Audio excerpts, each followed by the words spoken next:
Selamat datang rekan-rekan aparatur sipil negara. Di era serba digital ini, kayaknya setiap klik, setiap data yang kita proses itu punya dampak yang luar biasa besar, ya kan? Nah, pertanyaannya, gimana caranya kita bisa mastiin semua itu berjalan sesuai aturan dan yang paling penting, benar-benar melayani masyarakat? Yuk kita bedah bareng kerangka peraturan digital yang jadi panduan kita. Kita coba lihat gimana cara mengubah tantangan ini jadi peluang buat melayani lebih baik lagi. Ini bukan pertanyaan teori doang loh. Ini tantangan nyata yang kita semua hadapi setiap hari di meja kerja kita, di depan laptop kita. Makanya, paparan kali ini saya susun sebagai panduan praktis buat kita semua. Tujuannya? Supaya kita bisa jawab pertanyaan ini dengan percaya diri. Siap? Oke, kita mulai ya. Oke, sebelum kita terjun ke detail teknis, ke pasal-pasal yang mungkin bikin pusing, penting banget buat kita paham dulu kenapa sih semua ini penting. Nah, semuanya itu dimulai dari sini, dari sebuah visi besar transformasi digital nasional. Anggap aja ini kompas yang mengarahkan setiap langkah kita. Jadi, intinya gini, setiap aplikasi yang kita bangun, setiap data yang kita olah, itu bukan proyek yang jalan sendiri-sendiri. Coba deh bayangin, ini semua kayak kepingan puzzle. Masing-masing punya peran buat ngebentuk satu gambaran besar. Indonesia yang lebih terhubung, lebih efisien.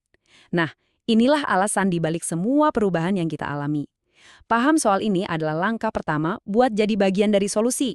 Visi yang keren tentu butuh mesin yang kuat buat mewujudkannya dong. Nah, di pemerintahan mesin itu namanya SPBE atau Sistem Pemerintahan Berbasis Elektronik. Yuk kita lihat lebih dekat gimana sih cara kerja mesin ini? Biar gampang, bayangin aja SPBE ini kayak kita lagi ngeinstal sistem operasi baru di semua komputer pemerintah. Dulu kan mungkin tiap kementerian, tiap dinas punya softwarenya masing-masing ya, yang seringnya tuh nggak bisa ngobrol satu sama lain. Nah, SPBE ini hadir buat menyatukan semuanya. Tujuannya, biar data ngalir lancar, proses jadi terkoordinasi. Jadi benar-benar kayak satu mesin yang solid. Terus prakteknya gimana sih? Prosesnya bisa kita lihat dari 3 langkah sederhana ini. Pertama, yang paling penting, data dari berbagai instansi itu disatukan. Ini kuncinya. Tanpa data yang terintegrasi, kita nggak akan bisa lanjut ke langkah kedua, yaitu menyederhanakan proses. Birokrasi yang tadinya mungkin berbelit-belit bisa dipangkas. Hasil akhirnya buat masyarakat apa? Tentu saja, layanan yang jauh lebih cepat dan efisien. Bayangin aja, ngurus izin yang tadinya bisa berminggu-minggu, sekarang bisa kelar dalam hitungan hari. Nah, itulah kekuatan SPBE. Oke, kita udah punya visi, udah punya mesin yang canggih. Tentu kita butuh aturan main yang jelas kan? Biar semua berjalan benar dan aman. Nah, di dunia digital, aturan main utamanya itu adalah Undang-Undang ITE. Anggap aja ini kayak rambu-rambu lalu lintas di jalan tol informasi yang kita lewati setiap hari. Ada satu hal yang krusial banget buat kita pahami. Hukum digital itu nggak kaku, dia dinamis. Seperti yang kita lihat di sini, UU ITE itu terus berevolusi. Kenapa ini penting? Artinya, sebagai ASN, kita juga harus terus belajar dan beradaptasi. Apa yang mungkin dulu boleh, sekarang aturannya bisa jadi sudah disesuaikan untuk menjawab tantangan teknologi yang baru. Jadi kita harus selalu update. Nah, slide ini nunjukin perbedaan penting. Secara umum, UU ITE itu berlaku buat semua orang di Indonesia.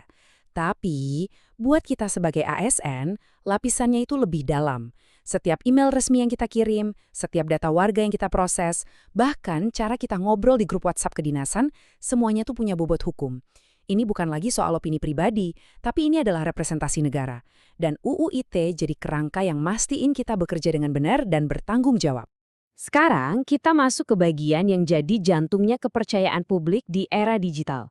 Ini bukan cuma soal efisiensi, tapi ini soal amanah. Yuk kita bahas tanggung jawab kita yang paling fundamental. Gimana cara kita menjaga data pribadi setiap warga negara yang udah dipercayakan ke kita? Wah, kutipan ini rasanya ngena banget ya, merangkum semuanya dengan sempurna. Kepercayaan publik itu rapuh, dan di dunia digital, fondasinya ya perlindungan data. Setiap NIK, nomor telepon, alamat yang kita pegang itu bukan sekedar angka dan huruf loh, itu adalah amanah. Pertanyaannya buat kita semua, sudahkah kita menjaganya dengan sebaik-baiknya?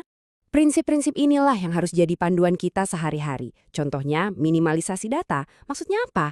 Ya kita cuma boleh ambil data yang benar-benar kita butuhin aja, nggak lebih.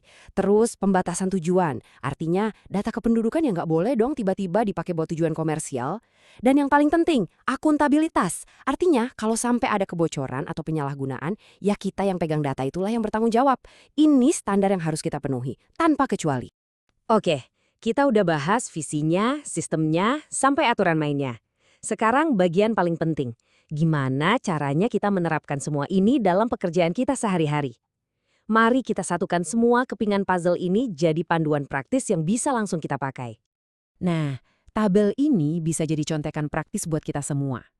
Tabel ini menghubungkan langsung aktivitas digital kita dengan payung hukumnya. Contoh ya, pas Anda memproses permohonan KTP online, Anda itu nggak cuma ngejalanin alur kerja SPBE, tapi di saat yang sama juga terikat sama aturan perlindungan data. Begitu juga pas pakai tanda tangan digital, UU ITE yang memastikan keabsahannya. Ini nunjukin betapa terintegrasinya semua peraturan ini dalam setiap tugas kita. Ini adalah pesan kunci yang paling penting dari semua paparan ini. Sering banget kita lihat regulasi itu sebagai sesuatu yang menghambat, yang ribet. Tapi kita harus ubah cara pandang itu. Regulasi ini bukanlah tembok, melainkan fondasi yang kokoh. Justru di atas fondasi inilah kita bisa membangun layanan publik digital yang bukan cuma canggih, tapi juga aman dan dipercaya oleh seluruh rakyat Indonesia.